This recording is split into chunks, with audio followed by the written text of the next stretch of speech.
Halo semuanya, berjumpa lagi dengan kami dari Coding Media pada seri belajar kode Igniter 4.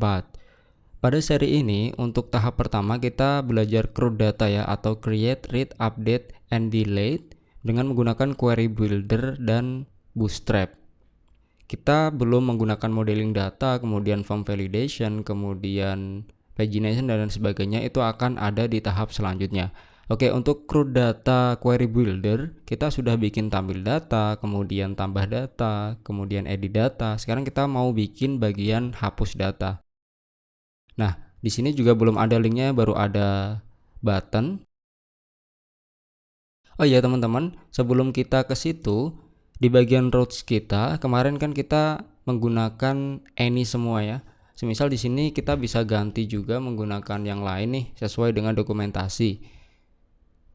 Kita semisal edit datanya, di sini untuk bagian edit bisa pakai num atau number karena kita kan ID-nya itu auto increment, jadi dia otomatis adalah tipenya number. Kemudian untuk put ini kita bisa pakai any, kemudian nanti ketika kita bikin delete kita juga bisa pakai yang lain, semisal segment ya. Intinya hampir sama, cuman di sini ada penjelasan deskripsinya. Teman-teman sesuaikan aja sesuai dengan kebutuhan. Oke, kita ke halaman get dulu. Di sini nih teman-teman, untuk bagian buttonnya ya, ini kan menggunakan link href ya. Kalau link itu otomatis dia metodenya nanti adalah get. Cuman kita hapusnya ini pengen lebih secure, lebih aman, kita menggunakan submit form. Dan nanti metodenya adalah delete. Maka dari itu kita perlu ganti nih teman-teman.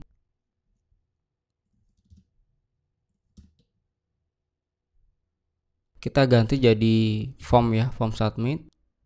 Di sini E-nya kita ganti button.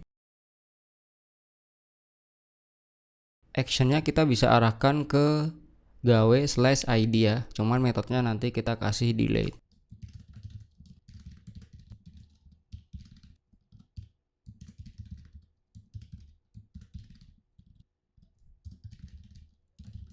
Di sini metodnya post dulu. Kemudian kita jangan lupa tambahkan CSRF dan juga input tipe hidden. Kita copy aja dari edit. Di sini metodnya delete, http method spoofing. Kemudian buttonnya baru di dalamnya sini.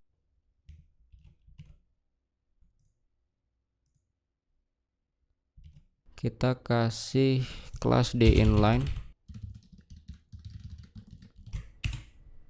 Nah, seperti ini.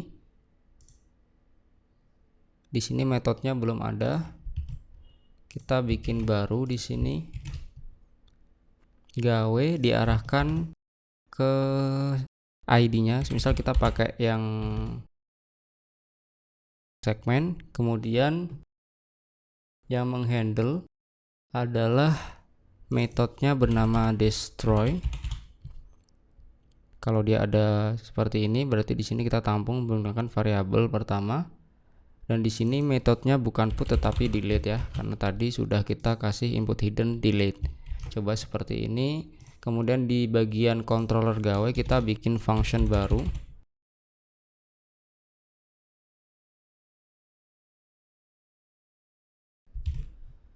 Kita bisa cek di query builder dokumentasinya untuk bagian delete.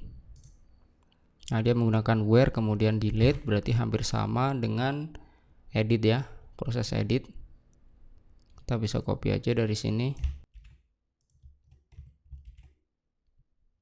Nah, di sini where-nya ID gawe adalah ID, kemudian di sini update-nya kita ganti delete tanpa parameter.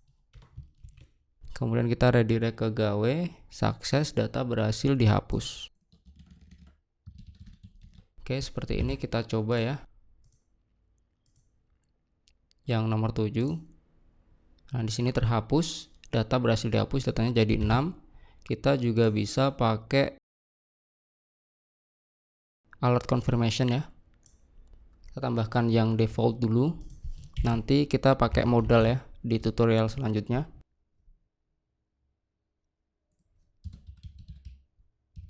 Tambahkan di sini. Kalau di button bisa kita tambahkan on click, kalau di sini di bagian formnya kita bisa tambahkan on submit.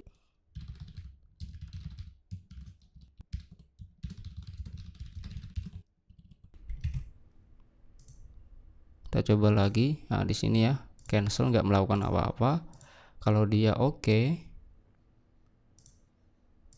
baru nih datanya terhapus, berhasil dihapus ya teman-teman. Saya perlihatkan lagi scriptnya. Tadi kita tambahkan seperti ini. Button linknya kita ganti jadi form submit. Metodenya kita arahkan ke gawe/id. Kemudian di sini kita tambahkan CSRF field di dalamnya form. Kemudian kita tambahkan input hidden delete. Kemudian ada buttonnya ya teman-teman. Kemudian di bagian rows-nya kita tambahkan satu baris seperti ini, metodenya delete, kita arahkan ke seperti ini. Kemudian yang menghandle adalah metode destroy. Kemudian di bagian controller gawe kita bikin sebuah metode destroy, isinya seperti ini menggunakan query builder. Nah, kita sudah berhasil membuat hapus data dengan query builder dan juga metode delete.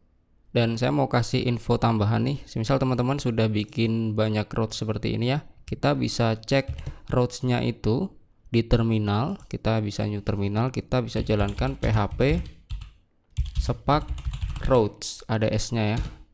Nah, maka di sini nanti bisa kelihatan nih, oh gawe ini yang menghandle ini, metodenya ini, oh metodenya ini. Nanti kita menggunakan route resource, kita juga bisa tracking atau cek lewat seperti ini. Saya rasa cukup jelas ya, tutorial hapusnya cukup mudah. Semoga teman-teman paham. Tutorial selanjutnya kita akan bikin login logout ya, dan juga nanti pembatasan hak akses dengan middleware, atau kalau di CI4 itu filters namanya. Oke, sampai berjumpa di tutorial menarik selanjutnya. Happy coding!